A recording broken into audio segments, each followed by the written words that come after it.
Hello, আসসালামু আলাইকুম। আজকে নিয়ে আসলাম একদম ছোট কিউট একটা কামিজ। এখানে আমি বাগান বিলাস ফুল আঁকছি, আর এই কামিজ হচ্ছে রাউন্ড কামিজ। কিছুদিন আগে এই কামিজগুলো অনেক ভাইরাল হয়েছিল, কামিজ এবং ধুতি। তো এই কামিজ এবং ধুতি দিয়ে আমি এই ফুলটা আঁকছি। এখানে আমি দুইটা রং দিয়ে ফুলটা আঁকছি, একটা হচ্ছে গিয়ে একদম গাঢ় গোলাপি আর হচ্ছে জাম কালার। তো দুইটা কালারের শেড দিয়েই এই জামাটা আমি কমপ্লিট করব। উপরে এবং বুকের কাজ এবং নিচের কাজ করব। উপরে কাজটা করা হয়ে গেছে, এখন শুধু নিচের কাজটা বাকি আছে। এই জামাটাকে আমি কিউট কেন বললাম জানেন? এই জামাটা তৈরি করার পরে এত সুন্দর হয়েছে। আর ছোটদের জামাগুলো কিন্তু সত্যি দেখতে অনেক সুন্দর, বিশেষ করে হচ্ছে মেয়ে বেবিদের জামাগুলো তৈরি করার পর এতটা সুন্দর লাগে, অনেক সুন্দর লাগে। আর এই জামাটা দিয়েছিল হচ্ছে আমাদের বাসার একজনে, কাপড় দিয়েছিল। আমি এই জামাটা তৈরি করে তারপর রং করে দিয়েছি। আমাকে শুধু কাপড়টা দিয়ে তারপরে বলেছিল যে আপনার ইচ্ছে মতো করে দেবেন। জামার ডিজাইন এবং হচ্ছে গিয়ে জামার যে ফুল আঁকবো ওই ডিজাইনটা দুটোটাই আমার উপরে ছেড়ে দিয়েছিল। তো আমি ভাবলাম মেয়ে বেবি যেহেতু এই জামাগুলো পরলে কিন্তু অনেক সুন্দর লাগে, বিশেষ করে এই জামার সাথে ধুতি। তো জামাটা এবং ধুতি আমি দুইটাই তৈরি করে দিয়েছি, এবং ধুতিতেও হালকা কাজ রেখেছি।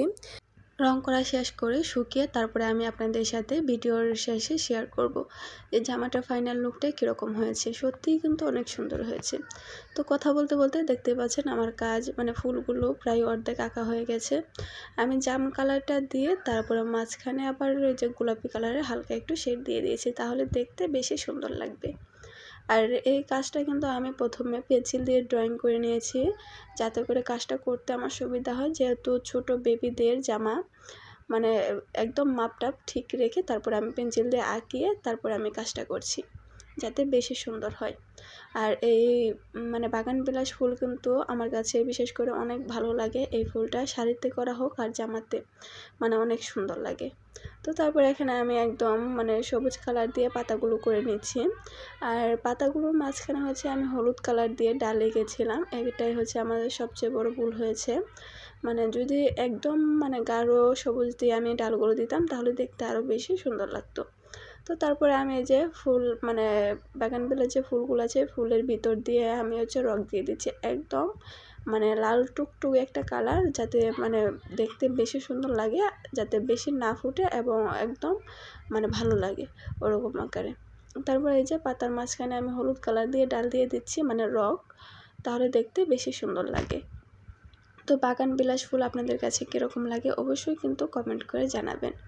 তো এই তো আমার জামাটা দেখতে কীরকম হয়েছে কমেন্ট করে জানাতে কিন্তু ভুলবেন না। তো এখানে হচ্ছে গিয়ে আমি উপরে গলাতে হালকা একটু কুচি দিয়ে দিয়েছি, যেহেতু ছোট বেবিদের জামা কুচি দিলে বেশি ভালো লাগে, এবং নিচের দিকেও সুন্দরভাবে আমি কুচি দিয়ে দিয়েছি। আর এর সাথে তৈরি করেছে হচ্ছে ধুতিটা কিন্তু অনেক সুন্দর হয়েছে, বিশেষ করে ধুতিটা আমার কাছে বেশি ভালো লেগেছে। ধুতির সাইডে আমি হালকা একটু কাজ করে দিয়েছি। আমার যে কাস্টমার দিয়েছিল উনি বলেছিল যে ধুতিতে হালকা একটু কাজ করে দিন, তাহলে দেখতে বেশি সুন্দর লাগবে। এই তো আপনারা কিন্তু কমেন্ট করে জানাতে ভুলবেন না যে কীরকম হয়েছে। আপনাদের মতামতটা কিন্তু অবশ্যই জানিয়ে যাবেন। আর ভিডিওটা ভালো লাগলে ভিডিওতে লাইক দিয়ে দেবেন, আর যদি আমার পেজে নতুন হয়ে থাকেন তাহলে পেজটিকে ফলো দিয়ে রাখবেন, যাতে পরবর্তীতে এরকম আরও নতুন নতুন ভিডিও সবার আগে পেতে পারেন। আর আপনাদের যদি ভিডিও সম্পর্কে কোনো কিছু জানা থাকে তাহলে কমেন্ট করে জানাতে পারেন, আমি আপনাদের কমেন্টে রিপ্লাই দিয়ে দিব। এই তো আমার জামাটার ফাইনাল লুক কীরকম হয়েছে আবারও বলছি কমেন্ট করে জানাতে কিন্তু ভুলবেন না। আর ভালো লাগলে ভিডিওটা একটু শেয়ার করে দেবেন। আল্লাহ হাফেজ।